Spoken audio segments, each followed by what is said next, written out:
अस्सलाम वालेकुम everyone, this is D1 8th edition chapter number 10 exercise 10A basic geometry का topic हम कर रहे हैं और उसका क्वेश्चन नंबर 8 करने की कोशिश करते हैं। देखें क्वेश्चन नंबर 8 में वो कह रहे हैं हमें कि in the figure AOB and COD are straight line. देखें पिछले क्वेश्चन नंबर 7 में मैंने आपको एक चीज़ समझाई थी ना कि उसमें अगर नहीं बताया हुआ स्ट्रेट लाइन तो हम शशोबंद यानी कि कन्फ्यूज़ ही रहेंगे। लेकिन अब जैसे कि उन्होंने यहाँ पर बता दिया है कि AOB COD straight line, AOB and COD these twos are the straight line, ठीक है। और AOE 90 डिग्री है, AOE 90 डिग्री है हमारे पास,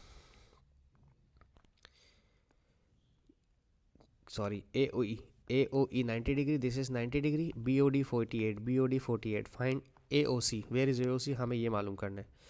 देखें अगर ये एंगल मालूम करना है ना, ठीक है, तो होता क्या है, अगर ये दो स्ट्रेट लाइंस हैं COD और AOB, ये दोनों स्ट्रेट लाइन हैं, तो स्ट्रेट लाइन जब आपस में इंटरसेक्ट करती हैं तो उसमें वर्टिकल ऑपोजिट एंगल हमेशा बराबर होते हैं। ये वाला एंगल और ये वाला एंगल एक दूसरे के इक्वल होंगे, ठीक है। अगर ये 48 दिया है तो फिर ये भी 48 ही होगा, ये 48 होगा। पेपर में आप लिख सकते हो कि AOC is equals to 48 degree, और यहाँ लिख सकते हो वर्टिकली, लिखना पड़ेगा बल्कि आपको ना, रीज़न भी मांगते हैं वो बाज़ औक़ात, वर्टिकली ऑपोजिट टू BOD, ठीक है, सही है। ये आप लिख दोगे, इतना मुश्किल नहीं, इसे वर्टिकली ऑपोजिट भी लिख दोगे तो भी एग्जामिनर को समझ आ जाएगा कि आपने क्या लिखा है, ठीक है। 48 या BOD के आर्म्स पढ़ने अगर नहीं आ रहे तो, ठीक है। तो ये तो हमारा हल हो गया मसला। अब है DOE, अब हमें चाहिए ये दिस वन, ये अब रिक्वायर्ड है। और अगर ये पूरी स्ट्रेट लाइन है तो आप जानते हैं स्ट्रेट लाइन पे सप्लीमेंट्री होता है, ठीक है ना। अगर जब भी कभी आपको स्ट्रेट लाइन मिलेगी, स्ट्रेट लाइन, तो स्ट्रेट लाइन पे क्या मिलेगा हमेशा, सप्लीमेंट्री। और सप्लीमेंट्री कितना डिग्री होता है, मैंने पिछली क्लासेस में बता दिया था, दोबारा बता देता हूँ कि सप्लीमेंट्री होता है 180 डिग्री, ठीक है, सही है। तो ये पूरा हमारे पास D बनेगा 180 डिग्री का, ठीक है। तो दैट मीन मुझे ये वाला एंगल और ये एंगल और ये रेड वाला एंगल तीनों चाहिए, ठीक है। तो जो ये एंगल है ये 90 डिग्री का है, क्योंकि ये बॉक्स यहाँ पर बना है और ये क्वेश्चन में भी गिवन था 90 डिग्री, हम पार्ट 2 कर रहे हैं, ठीक है। 90 डिग्री प्लस जो मुझे रिक्वायर्ड है DOE, मैं इसका यही नाम लिख देता हूँ जो उन्होंने कहा है, प्लस और जो एक ये गिवन है मुझे 48, ये तीनों स्ट्रेट लाइन पर हैं, तो स्ट्रेट लाइन पर हैं तो दैट मीन्स ये 180 डिग्री का एंगल बनाएंगे ऑब्वियसली, सही है। अब 90 और 48 को ऐड कर दें, 90 और 48 कितना हो जाएगा, 138 डिग्री, प्लस DOE जो मुझे रिक्वायर्ड एंगल है, मैं इसको बिल्कुल नहीं छेड़ रहा हूँ, आप इसे X भी लिख सकते हैं, ठीक है। ये 138 वहाँ जाएगा तो माइनस करेगा, 180 degree minus 138, 10 minus 8 2, 7 minus 3 4, 42 degree, DOE is 42 degree, ठीक है जी। ये तो बहुत छोटा सा क्वेश्चन था हमारा, ये तो मिनटों में ही हो गया, ठीक है। अच्छा जी, अब हम करते हैं इसका पार्ट क्वेश्चन 8 तो कर लिया, 9 करते हैं, ठीक है जी। क्वेश्चन 9 में क्या कह रहे हैं, क्वेश्चन 9 में कह रहे हैं given that AOB COD are straight lines, ये AOB और ये COD, और ये AOB और ये COD ये स्ट्रेट लाइंस हैं, ये बहुत ज़रूरी है इनको बताना हमें ना। Find the values in unknown, okay. देखो अगर आप लोगों को याद हो, मैंने अभी थोड़ी देर पहले आपको वर्टिकली ऑपोजिट के बारे में कुछ समझाने की कोशिश की थी, याद है कुछ। अगर मैं इस क्वेश्चन में बात करता हूँ, ठीक है, देखो ये x बन रहा है, यहाँ से यूँ गए A से OB और C से OD, ठीक है। तो ये वाला जो एंगल है ये, ठीक है, ये वर्टिकली ऑपोजिट है इस एंगल के, ठीक है। अब यहाँ कोई 180 डिग्री विग्री नहीं आएगा, ठीक है, ये दोनों आपस में इक्वल हैं, सही है, ठीक है, ये दोनों आपस में वर्टिकली ऑपोजिट है। तो आप क्या करेंगे, आप लिखेंगे, अब नाम समझ लें इसके, AOD, ठीक है, इज इक्वल्स टू COB। ये कहाँ से आए हैं, ये रहा A, ये रहा O और ये रहा D, ये पूरा आ गया इसके अंदर, ठीक है। और COB ये वाला CO और B, ये पूरा मैं बना दूँ इसको और मज़ीद क्लियर, मैंने ये वाला और ये वाला ये पूरा कंसीडर कर लिया है एक दूसरे के साथ। और ये क्यों लिखा है एग्जाम में या एग्जामिनर को या टीचर को बताने के लिए, आप यहाँ लिख सकते हैं कि ये वर्टिकली ऑपोजिट है। ठीक है, ठीक है जी। तो AOD में, इस वाले में AOD में ये 1 2 और 3 आपस में आ रहे हैं, तो आप लिखेंगे A degree plus 30 degree plus 40 degree, ठीक है, इज इक्वल्स टू, और COB जो है मेरा ये वाला है COB। इसमें अगर आप आते हैं तो इसमें आपके पास ये दिया हुआ है 117, तो आप यहाँ लिखेंगे 117 डिग्री। ठीक है, सो A प्लस इन दोनों को ऐड कर दें तो ये हो जाएगा 70 डिग्री इज इक्वल्स टू 117।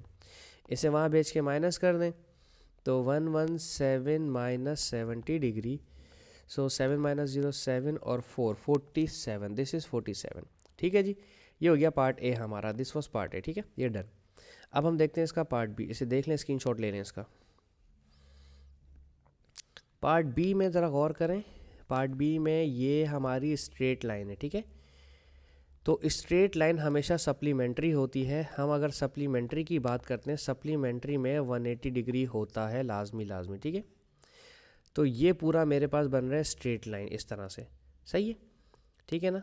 तो स्ट्रेट लाइन पे 180 डिग्री बनेगा, तो दैट मीन्स 7B और प्लस 3B ये स्ट्रेट लाइन पर हैं, तो ये बनाएंगे 180 डिग्री। तो 7B प्लस 3B हो जाएगा 10B is equals to 180 degree. तो 180 10 से डिवाइड हुआ तो 18 डिग्री, बी का आंसर आ गया है 18 डिग्री। ठीक है, अब ये दोनों आपस में वर्टिकली ऑपोजिट हैं, कैसे भला? 7B और C, 7B बराबर है C के, क्यों? क्योंकि ये वर्टिकली ऑपोजिट हैं एक दूसरे के। ठीक है ना, देखें ना, गौर से देखें, ये देखें, ये x बन रहा है, मैं इसको इरेज करके थोड़ा सा ज़रा तमीज़ से बनाता हूँ। देखें, क्या ये वाली साइड हमारे पास और ये वाली साइड हमारे पास 180 डिग्री बन रही है, वर्टिकली ऑपोजिट बन रही नहीं बन रही? बटरफ्लाई के 2 विंग्स नज़र आ रहे हैं आपको बनते हुए। ठीक है, तो ये हमारे पास 180 दोनों एक दूसरे के इक्वल हो जाएंगे। ठीक है, तो B का जो आंसर आया है वो हम यहाँ पुट कर देते हैं। ठीक है, 7 और B का आंसर आया है 18 degree is equals to C की वैल्यू आ जाएगी। तो 18 को 7 से मल्टीप्लाई करवा दें, 7 8 ज़ा 56, 7 1 ज़ा 7 प्लस 5 12, तो 126 डिग्री। C का आंसर 126 आ गया। ठीक है जी, ये हमारा क्वेश्चन नंबर 9 भी ख़त्म। अब हम देख लेते हैं इसका क्वेश्चन नंबर 10 भी साथ साथ। ठीक है,